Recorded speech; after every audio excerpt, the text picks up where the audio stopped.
గుండె దాటి గొంతు దాటి పలికిందేదో వైనం.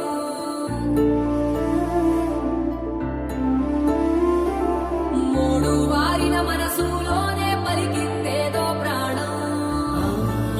కన్నుల్లోనే గంగై పొంగిన ఆనందం, కాలంతో పరిహాసం చేసిన స్నేహం.